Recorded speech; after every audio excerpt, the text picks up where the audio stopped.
जल्दी से जल्दी इस वीडियो को लाइक कीजिए और अभी तक मेरे चैनल को सब्सक्राइब नहीं किया तो इस रेड कलर के बटन को दबा के सब्सक्राइब कीजिए और इस घंटे को बजा दीजिए। Welcome to my channel physics and maths by BK sir. Good morning everybody. आज के इस वीडियो में 11th मैथमेटिक्स ट्रिगोनोमेट्रिकल फंक्शन के chapter first angles and measurement of angles के बारे में हम डिस्कस करेंगे।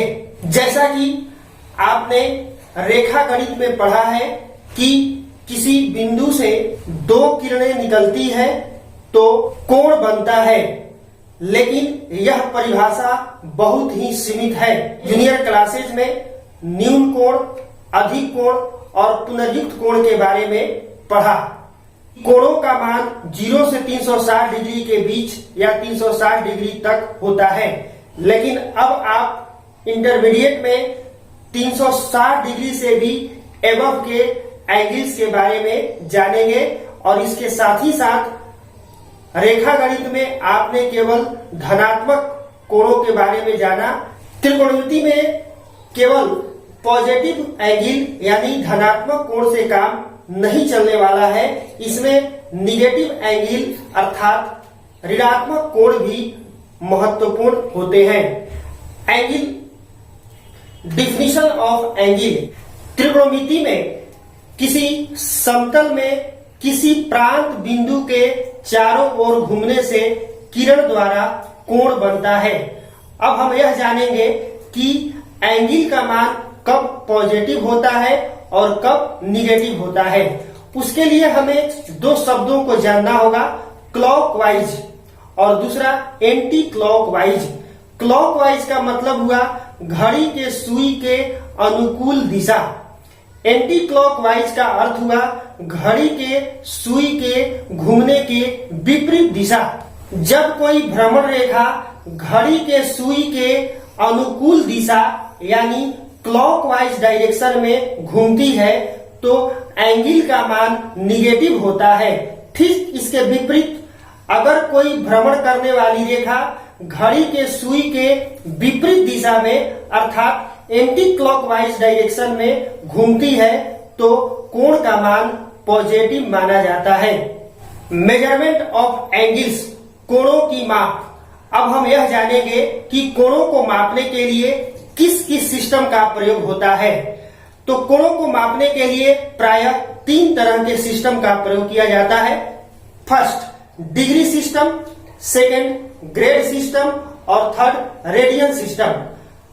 सबसे पहले हम चर्चा करते हैं first degree system. Degree system को इंग्लिश सिस्टम भी कहते हैं। यह बहुत ही फेमस सिस्टम है। जैसा कि हम जानते हैं कि एक समकोण यानी एक right angle is equal to 90 degree. एक समकोण इज इक्वल टू 90 डिग्री अर्थात 90 डिग्री। इसका मतलब यह हुआ कि एक समकोण को 90 बराबर हिस्सों में बांटा गया है और प्रत्येक हिस्से को 1 डिग्री कहते हैं।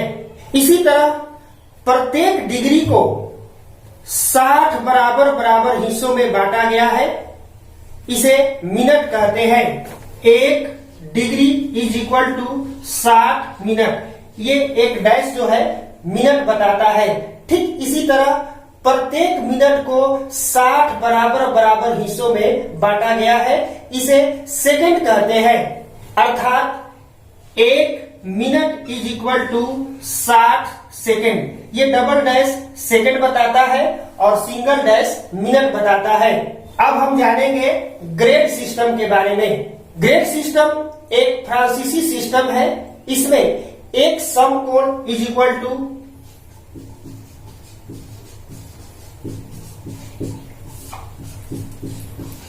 100 ग्रेड। इसमें एक समकोण 100 ग्रेड के बराबर होता है। इसका मतलब यह हुआ कि एक समकोण को 100 बराबर भागों में बांटा गया है, इसे ग्रेड कहते हैं।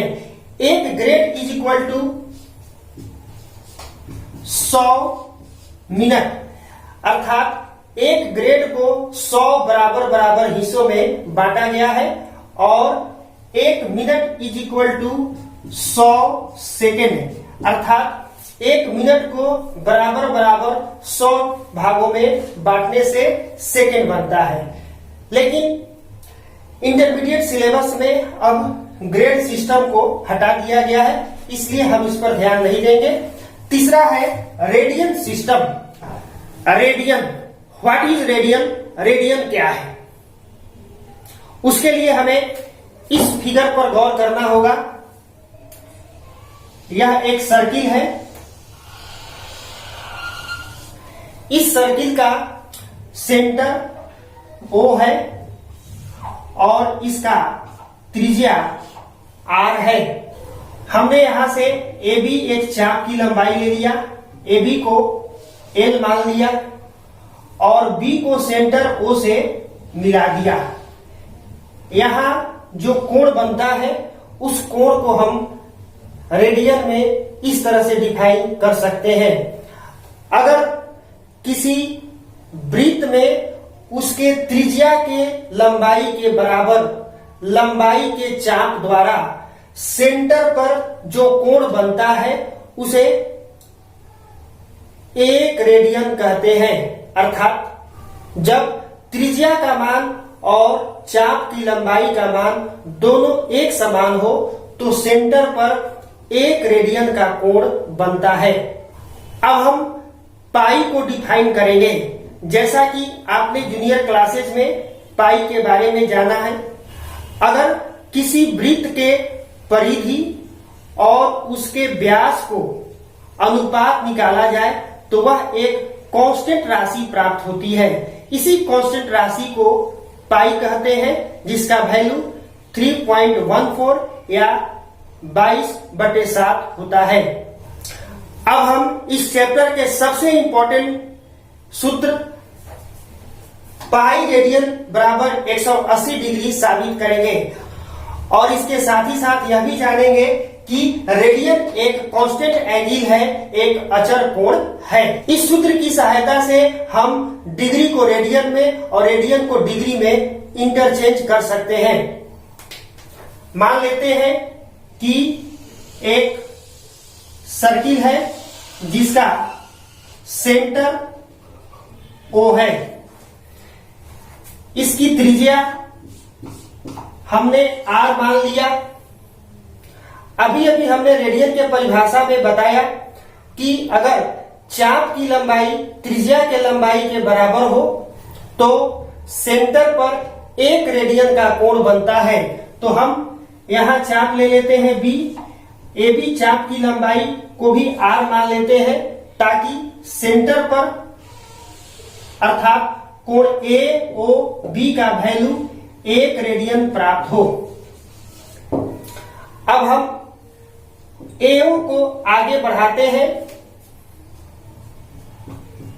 यह परिधि के C बिंदु पर मिलता है। जैसा कि जूनियर क्लासेस में आपने पढ़ा है कि किसी वृत्त के सेंटर पर बना हुआ कोण उसके संगत चापों के समानुपाती होता है। वही हम थ्योरम का यहां यूज करेंगे। कोण AOC अपॉन कोण AOB, हम इस कोण के कॉरेस्पॉन्डेंस चाप का प्रयोग करेंगे।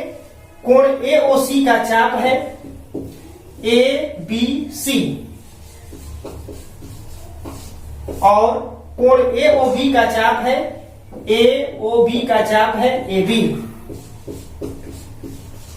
या कोण AOC अपॉन कोण AOB ABC, ये चाप का वैल्यू कितना होगा?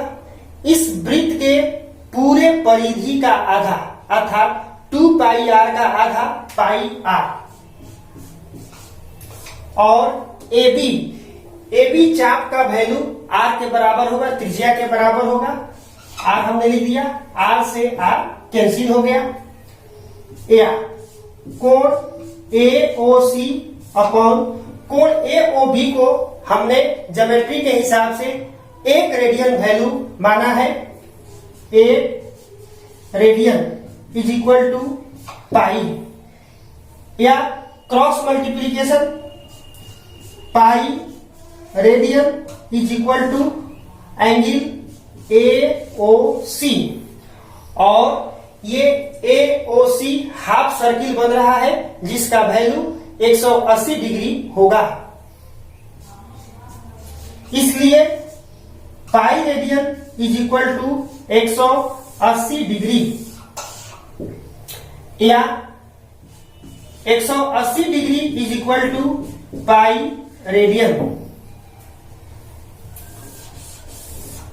हम इस सूत्र की सहायता से डिग्री को रेडियन में और रेडियन को डिग्री में कन्वर्ट कर सकते हैं, और साथ ही साथ यह भी पता चलता है कि रेडियन एक अचर कोण है। अब हम इस चैप्टर का second important formula theta is equal to L by R का प्रूफ देंगे। जैसा कि हमने मान लिया कि यह एक सर्किल है जिसका सेंटर O है और त्रिज्या R है। अभी मैंने एक रेडियन का परिभाषा बताया कि चाप की लंबाई और त्रिज्या की लंबाई दोनों बराबर हो तो सेंटर पर जो कोण बनता है उसे एक रेडियन कहते हैं। तो हम OA के लंबाई के बराबर एक दूसरा लंबाई AB लेते हैं जिसका वैल्यू भी R है, तो सेंटर पर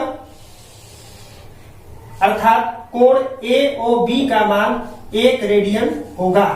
अब हम एक दूसरा एंगल OC ले लेते हैं और इस पूरे एंगल को हम थीटा मान लेते हैं, अर्थात कोण AOC is equal to theta and कोण AOB is equal to 1 radian. हम कोण AOC के चाप की लंबाई ABC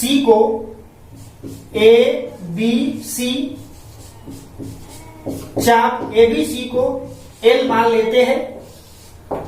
किसी वृत्त के केंद्र पर बना हुआ कोण उनके संगत चापों के समानुपाती होता है, अर्थात कोण AOC अपॉन कोण AOB का रेशियो इसके चापों के लंबाई के समानुपाती होगा। कोण AOC का चाप है ABC और कोण AOB का चाप है AB। चाप ABC की लंबाई को हमने L माना है और चाप AB की लंबाई जो है त्रिज्या के बराबर अर्थात R है। कोण AOC का वैल्यू हमने थीटा माना है और कोण AOB का वैल्यू 1 रेडियन है, is equal to L upon R। इसलिए theta is equal to L by R radian prove, अर्थात कोण बराबर संगत चाप की लंबाई अपॉन त्रिज्या।